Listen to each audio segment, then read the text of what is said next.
Students, welcome to maths calculator. Start करते हैं question number 4 from exercise 10.1। Identify term which contain x and give the coefficient of x। अभी हमने previous question में करा था, सिर्फ हमें कोएफिशिएंट बताने थे सारे टर्म्स के। अब यहाँ पे बताना है किस टर्म का, टर्म विच कंटेन x, सिर्फ वो टर्म जिनमें x आता है उसका कोएफिशिएंट। किसका? x का कोएफिशिएंट।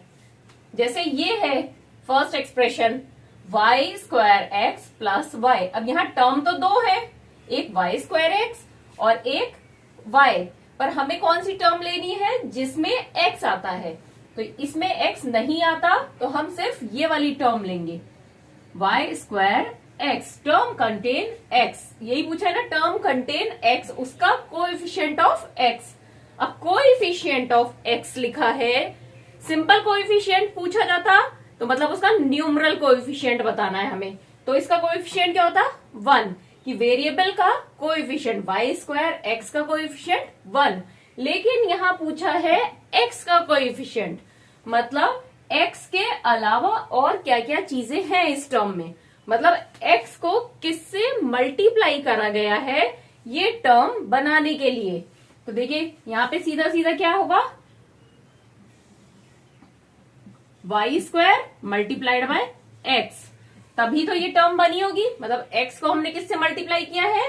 y स्क्वायर से। तो दैट मीन्स यहाँ पे x का कोएफिशिएंट हो गया y स्क्वायर। अगर सिंपल पूछा होता कोएफिशिएंट तो न्यूमरल कोएफिशिएंट होता। बात करते हैं 13y स्क्वायर माइनस 8yx। तो यहाँ पर क्या है, टर्म जिसमें x आता है ये वाला, क्योंकि इसमें 13y स्क्वायर में x नहीं आ रहा है। तो यहाँ पे टर्म हो गई कंटेनिंग x माइनस का 8yx। आप ये हमेशा ध्यान रखिए, टर्म उसके माइनस के साइन के साथ होगी, क्योंकि हम टर्म्स को आपस में ऐड करेंगे। मतलब 13y स्क्वायर प्लस माइनस का yx। तो अब इसमें x को किससे मल्टीप्लाई किया है, मतलब x को इस टर्म में अगर हम सेपरेट करेंगे तो क्या बचा यहाँ पे, माइनस का 8y। x को माइनस का 8y से मल्टीप्लाई करेंगे तो आएगा y स्क्वायर, तो माइनस का 8y मल्टीप्लाइड बाय x, तो ये टर्म फॉर्म होगी। तो इसका कोएफिशिएंट हो गया माइनस 8y।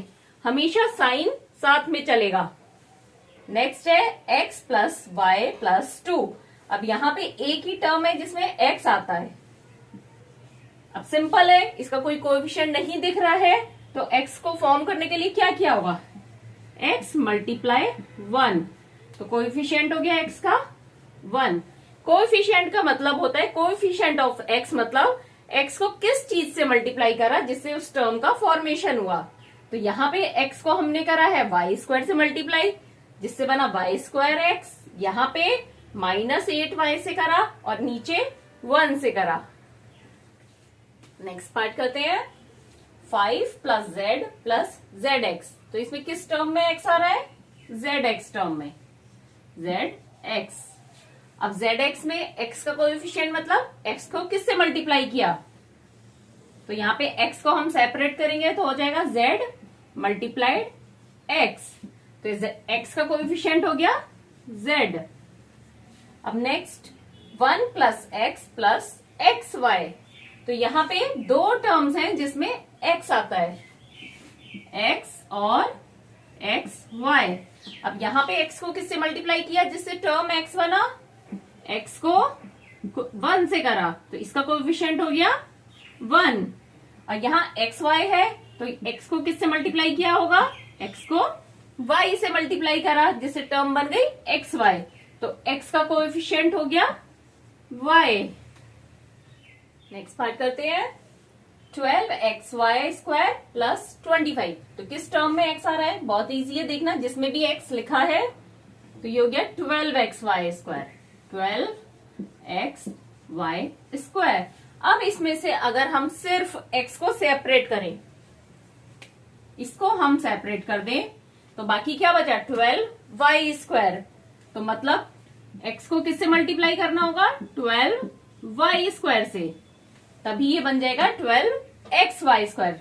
देखिए इसको अगर इससे मल्टीप्लाई करते हैं तो आप बोलेंगे ये आ जाएगा 12y स्क्वायर x तो ये एक ही बात है। जब यहाँ पे वेरिएबल्स ऐसे लिखे होते हैं मल्टीप्लीकेशन में, तो चाहे x पहले हो या वाई स्क्वायर पहले हो, एक ही बात है, उसका मतलब चेंज नहीं होगा। तो यहां पर इसका x का कोएफिशिएंट हो गया 12y स्क्वायर।